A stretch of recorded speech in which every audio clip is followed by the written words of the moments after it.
హల్లెలూయా. హెబ్రీయులకు రాసిన పత్రిక 2వ అధ్యాయం 3వ వచనం నుంచి 4వ వచనం 3వ వచనం 4వ వచనం కలిపి ఉంది. సత్యం ఇంత గొప్ప రక్షణను మనము నిర్లక్ష్యము చేసిన ఎలాగూ తప్పించుకుంది. అట్టి రక్షణ ప్రభు బోధించడం చేత ఆరంభమై దేవుడు తన చిత్తానుసారముగా సూచక క్రియల చేత మహత్కార్యముల చేత నానా విధములైన అద్భుతముల చేత వివిధములైన పరిశుద్ధాత్మ వరములను అనుగ్రహించడం చేతను వారితో కూడా సాక్ష్యం ఇచ్చుచుండగా వినిన వారి చేత మనకు దృఢపరచబడును. దేవునికి స్తోత్రం. హల్లెలూయా. మంచి దేవుడు, గొప్ప దేవుడు, గొప్ప కార్యాలు చేసే మహోన్నతుడా, మహిమోన్నతుడా, రాత్రి నాతో మీరు మాట్లాడండి. మీ మహిమని మేఘం మీ మందిరం మీద, మీ ప్రత్యక్ష గుడారములో యేసుక్రీస్తు సహవాసము, మీ ప్రవాహము, మీ అభిషేకము ఉన్నది. నిలబడుతున్న దాసులు గుర్తుపడి దాసుని సిలువచాటున మరుగుపరుచుకొని, దేవా మీ కుమారుడు యేసుక్రీస్తు అభిషేకం చేత నింపి నాతో విని వారందరితో మాట్లాడి మీరు మహిమ పొందమని సొంత ఆలోచనలు, సొంత తరములు, సొంత ఉద్దేశములు యేసుక్రీస్తు నామములో నీ దృఢమైన క్రాలతో త్రొక్కబడును గాక. నీ కృపను గురించి మాతో మాట్లాడి పరిశుద్ధాత్మ దేవుడా నీ సహాయం తోడుగా వచ్చి నడిపించింది. యేసు నామములో ప్రార్థిస్తున్నాము తండ్రి, ఆమేన్. హల్లెలూయా. ప్రియమైన దేవుని బిడ్డలారా, హెబ్రీయులకు రాసిన పత్రికకు వచ్చేటప్పుడు పౌలు గారు మనతో మాట్లాడుతున్నాడు. దేవునికి స్తోత్రం. 4 సువార్తల్లో కూడా యేసుక్రీస్తు ప్రభు గారి యొక్క రక్షణ నిజానికి ఎలా మనకు తెలిసిందంటే, ఈ రక్షణ అనేది యేసు ప్రభు వారే బయలుపరిచారు. దేవునికి స్తోత్రం. అపోస్తలులు బయలుపరచలేదు. ఎందుకంటే యేసు ప్రభు వారే రక్షణ బయలుపరచాలనేసి స్పష్టంగా ఎందుకు చెప్తున్నాడంటే, యేసు ప్రభు కంటే ముందు వచ్చిన వారిలో బాప్తిసం ఇచ్చిన యోహాను ఉన్నాడు. ఆ యోహాను ఏం చేశాడంటే, బాప్తిసం ఇచ్చే యోహాను ఏం చెప్పాడంటే, నా వెనక వచ్చేవాడు శక్తివంతుడు, నా వెనక వచ్చేవాడు బలవంతుడు, నా వెనక వచ్చేవాడు రక్షణ దయచేయవాడు, నా వెనక వచ్చేవాడు మీ అందరి కొరకు ప్రాణం పెట్టేవాడు. ఆయన ప్రాణం పెట్టేవాడు మీకు ఏం కలుగుతుందంటే రక్షణ కలుగుతుంది.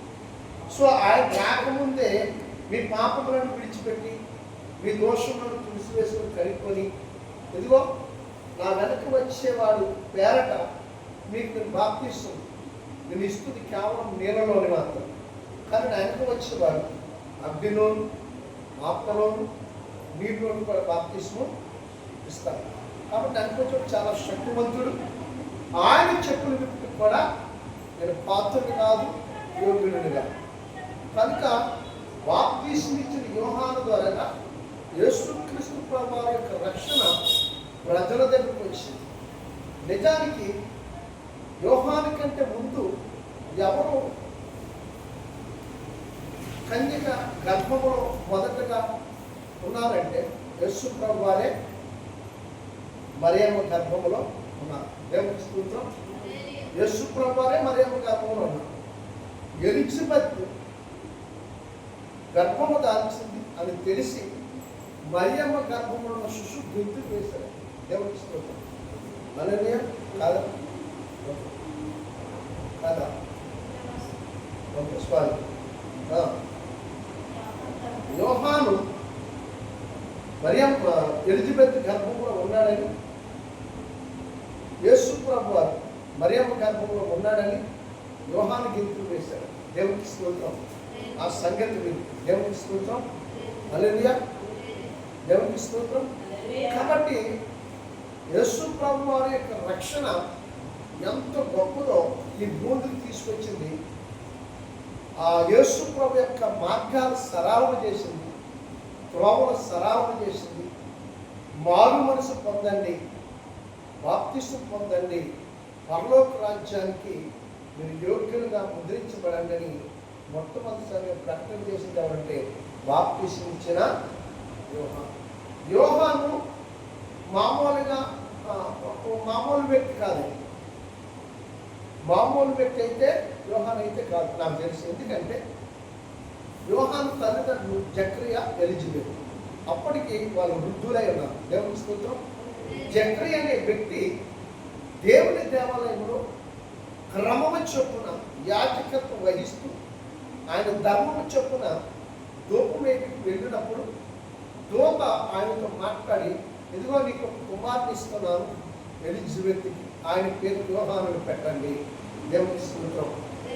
ఆయన ఈ భూమి మీదకి వచ్చి తండ్రి యొక్క అద్వితీయ కుమారుడు యేసు క్రీస్తుని గురించి ప్రకటన చేస్తాడు.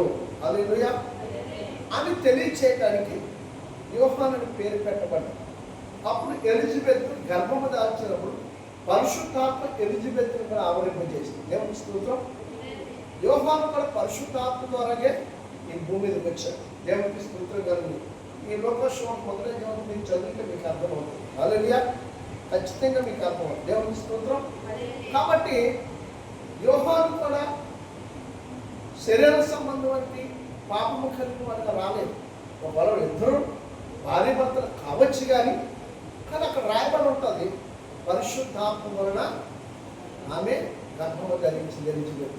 దేవునికి స్తోత్రం. అంటే ఎందుకు ఆమె అలాగా అవ్వాలి అంటే తన వెనక వచ్చేవాడు ఎవరో ఆ వ్యక్తి లాంటి వ్యక్తే ప్రకటించగలుగుతాడు.